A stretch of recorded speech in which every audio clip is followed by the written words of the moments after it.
大家好啊！今日就介紹一隻 Kita 嘅箱仔滑滑神器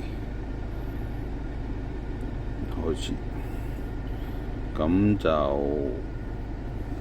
我哋撳開機先啦，開機，跟住要令呢個藍牙呢度撳設置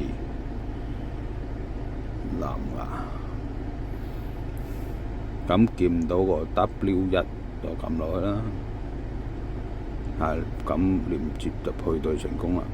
配對成功之後呢，要翻出去設定。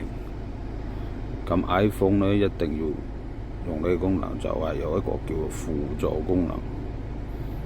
咁佢呢個有個觸控嘅，撳個觸控呢度，咁你打開呢個觸控就 OK 啦。唔打開係用唔到嘅 iPhone。咁依家我哋退出翻去主畫面啦。咁打開 Kita， 咁去到個箱仔嗰度。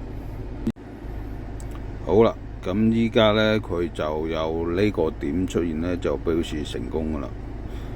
咁我哋開始畫，可以畫到畫。咁畫嘅時間呢，係唔會阻到佢入單嘅。咁我哋可以撳咗取餐先，撳咗張單先。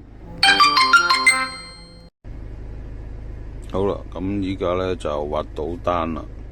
咁就呢個係暫停嘅。咁當然啦，呢部機係只係有畫嘅功能呢，但係冇幫你點擊嘅，點擊搶單㗎。咁你搶呢，搶唔搶到呢，都係要靠自己嘅。咁呢個就暫停鍵啦，暫停佢就得噶啦。咁如果係想繼續畫呢，就再撳開始就 OK 啦。依家又見到啦。咁呢，見到嗰啲單呢就出現啦，係咪先？咁就撳咗暫停先。咁你唔想要呢，又繼續畫，係啦，就係咁啦。操作就係咁簡單。咁呢部機呢，仲可以調快慢噶，即係呢個係加啦，加就話2秒啊、3秒啊咁樣，佢就3秒畫嘅，開始畫嘅。咁你中意咧，你自己可以調低即係自己啱自己嘅速度啦，咁樣咯，係啊。